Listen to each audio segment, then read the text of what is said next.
আসসালামু আলাইকুম ওয়া রাহমাতুল্লাহি ওয়া বারাকাতুহু। আজকের ভিডিওতে আমরা বলবো নামাজ পড়েও কেন জীবনে শান্তি আসে না।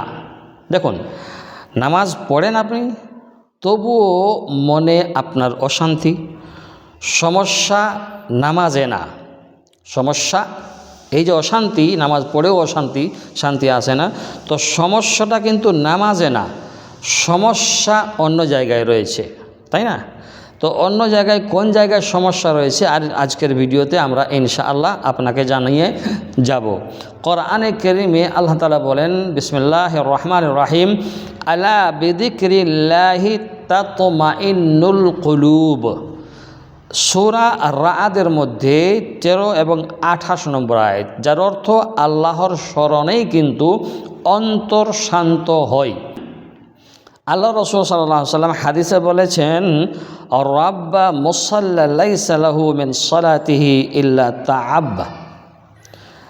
অর্থ, যার অনেক নামাজি আছে যার নামাজে শুধু কষ্ট, সওয়াব কোনো নেই।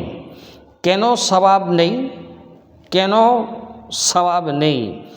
তো সেই জন্য নামাজকে যখন পড়ব তো খুশু এবং খুজুর সাথে শান্তিপূর্ণভাবে নামাজ পড়ব, তাড়াহুড়া নামাজে না করা।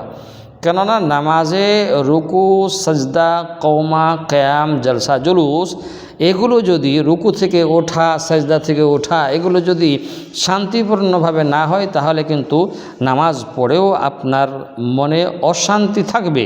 তাই যারা নামাজে শুধু কষ্ট, যাদের সওয়াব নেই, হ্যাঁ না, অনেক নামাজে এরকম আছে।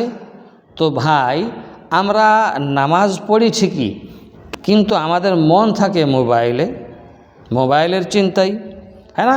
আবার অনেক সময় আমাদের মন থাকে দুনিয়ার কাজকর্মে। অনেক সময় আমাদের এরকম হয়। তাই খুশু ছাড়া নামাজে কখনো শান্তি আসতে পারে না। তাই আপনি যখন নামাজ পড়বেন তখন খুজুর সাথে শান্তপূর্ণভাবে আপনি নামাজ পড়বেন। ইনশাআল্লাহ আপনার নামাজে মন দিয়ে নামাজ পড়ার কারণে আপনার জীবনে শান্তি আসবে।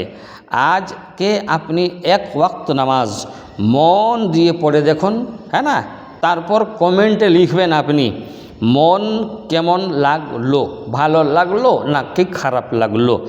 আর কমেন্টের কথা কি বলি, আমার ভিডিওতে তো মানে কারো সময় থাকে না কমেন্ট দেওয়ার।